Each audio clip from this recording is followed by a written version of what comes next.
DK ಸರ್ಕಾರದಲ್ಲಿ ಶುರುವಾಯಿತು ರಾಜೀನಾಮೆಯ ಪರ್ವ. ಈಗಾಗಲೇ ರಾಜೀನಾಮೆಯ ಲೆಟರ್ಗಳನ್ನ ಕೈನಲ್ಲಿ ಹಿಡ್ಕೊಂಡು ರೆಡಿ ಆಗಿಬಿಟ್ಟಿದ್ದಾರೆ.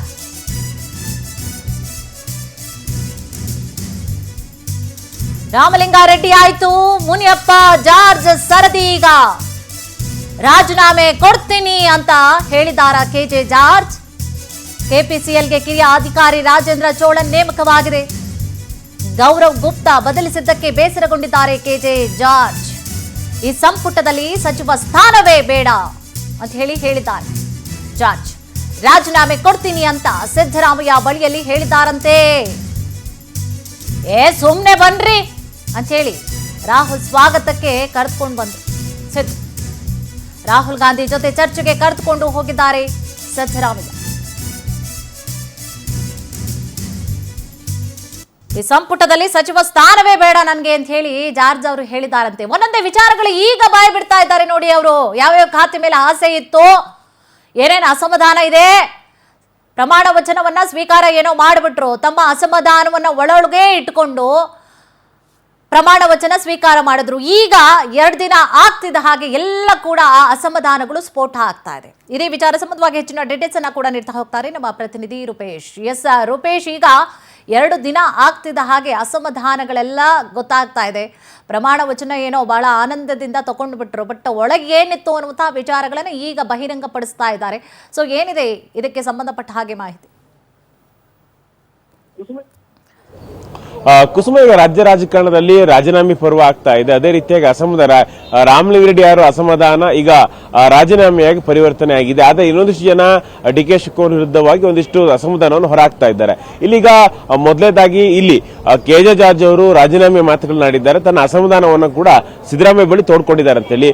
ಯಾಕಂತ ಹೇಳಿದ್ರೆ ಕೆಪಿಸಿಎಲ್ ಎಂಡಿಯಾಗಿ ರಾಜೇಂದ್ರ ಚೋಳರ್ ಅವರ ನೇಮಕನ ಸಿಎಂ ಡಿಕೆ ಶಿವಕುಮಾರ್ ಮಾಡಿದ್ದಾರೆ.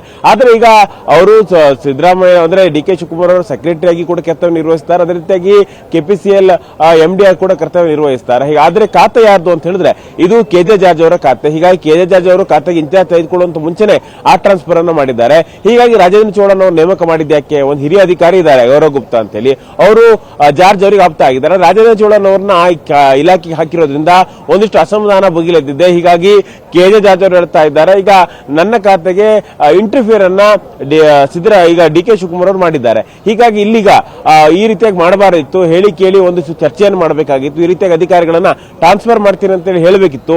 ಆದ್ರೆ ಹೇಳದೆ ಕೇಳದೆ ಈ ಒಂದು ನಿರ್ಧಾರವನ್ನು ಡಿಕೆ ಶಿವಕುಮಾರ್ ತೆಗೆದುಕೊಂಡಿದ್ದಾರೆ. ಹೀಗಾಗಿ ನಮ್ಮ ಖಾತೆನೇ ಬೇಡ, ಯಾಕಂದ್ರೆ ಖಾತೆಯಲ್ಲಿ ಹಕ್ಕನ್ನು ಚಲಾಯಿಸಲಿಕ್ಕೆ ಆಗಿಲ್ಲ ಅಂತ ಹೇಳಿದ್ರೆ ಮತ್ತೇನಾಗಬೇಕು. ಹೀಗಾಗಿ ಸಿದ್ದರಾಮಯ್ಯ ಆಪ್ತರ ಖಾತೆಗೆ ಡಿಕೆ ಶಿವಕುಮಾರ್ ಅವರು ತಮ್ಮ ಆಪ್ತರ ನೇಮಕ ಮಾಡೋದ್ರ ಮೂಲಕವಾಗಿ ಎಲ್ಲೋ ಒಂದ್ ಕಡೆಯಾಗಿ ಖಾತೆ ಮೇಲೆ ಹಿಡಿತ ತೆಗೆದುಕೊಳ್ಳಿ ಕೊಟ್ಟರು ಅಥವಾ ಒಂದು ಚರ್ಚೆ ಶುರು ಆಯ್ತಲ್ಲ, ಈ ಚರ್ಚೆಗೆ ಮತ್ತಷ್ಟು ಪುಷ್ಟಿ ಕೊಡ್ತಾ ಇದೆ. ಇದೇ ಕಾರಣಕ್ಕೋಸ್ಕರವಾಗಿ ರಾಮಲಿಂಗಾರೆಡ್ಡಿ ಅವರು ಹೇಳ್ತಾ ಈಗ ಕೆಜೆ ಜಾರ್ಜ್ ಅವರು ಹೇಳ್ತಾ ಇದ್ದಾರೆ, ನನಗೆ ಖಾತೆನೇ ಬೇಡ ಅನ್ನೋದನ್ನ ಮಾತುಗಳನ್ನು ಹೇಳಿದ್ದಾರೆ. ಆದ್ರೆ ಸಿದ್ದರಾಮಯ್ಯ ಹೇಳ್ತಾರೆ, ಈ ರೀತಿಯಾಗಿ ಏನ್ ಮಾಡೋದು ಬೇಡ, ಬಾ ಈಗ ರಾಹುಲ್ ಗಾಂಧಿ ಅವರನ್ನ ಭೇಟಿ ಮಾಡೋಣ, ರಾಹುಲ್ ಗಾಂಧಿ ವೆಲ್ಕಮ್ ಮಾಡೋಣ, ಅದಾದ ಬಳಿಕ ಏನೇನು ಸಮಸ್ಯೆ ಅದನ್ನು ಸಾಲ್ವ್ ಮಾಡೋಣ ಅಂತ ಹೇಳಿದ್ದಾರೆ. ಹೀಗಾಗಿ ಡಿಕೆ ಶಿವಕುಮಾರ್ ಅವರ ಸಂಪುಟದಲ್ಲಿ ಟ್ರಬಲ್ ಶೂಟರ್ ಆಗಿ ಸಿದ್ದರಾಮಯ್ಯ ಅವರು ಆಗ್ತಾರೆ ಅನ್ನೋದು. ಯಾಕಂದ್ರೆ ಸಮಸ್ಯೆ ಬಂದಾಗ ಪರಿಹರಿಸುವಂತ ಕೆಲಸವನ್ನ ಸಿದ್ದರಾಮಯ್ಯ ಅವರು ಮಾಡ್ತಾರೆ ಅನ್ನೋದು ನೋಡ್ಬೇಕಾಗುತ್ತೆ. ಸದ್ಯಕ್ಕೆ ಆ ಒಂದು ಅಸಮಾಧಾನವನ್ನ ಶಮನ ಮಾಡಿ ಡಿಕೆ ಶಿವಕುಮಾರ್ ಜೊತೆ ಮಾತಾಡ್ತೀನಿ ಅಂತ ಹೇಳಿದ್ದಾರೆ. ಆದ್ರೆ ಡಿಕೆ ಶಿವಕುಮಾರ್ ಭೇಟಿ ಮಾಡಿ ಏನೇನು ಹೇಳ್ತಾರೆ ಅನ್ನೋದು ನೋಡ್ಬೇಕಾಗುತ್ತೆ.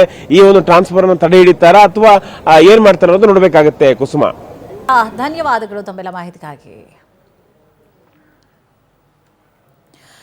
ಈಗಾಗಲೇ ರಾಜೀನಾಮೆಯ ಪರ್ವ ಕೂಡ ಶುರು ಆಗ್ಬಿಟ್ಟಿದೆ. ಸೊ ಈ ಎಲ್ಲ ಅಸಮಾಧಾನವನ್ನ ಯಾವ ರೀತಿಯಾಗಿ ಬ್ರೇಕ್ ಹಾಕಿಸ್ತಾರೆ ಅನ್ನೋದೇ ಪ್ರಶ್ನೆ ಆಗಿಬಿಟ್ಟಿದೆ.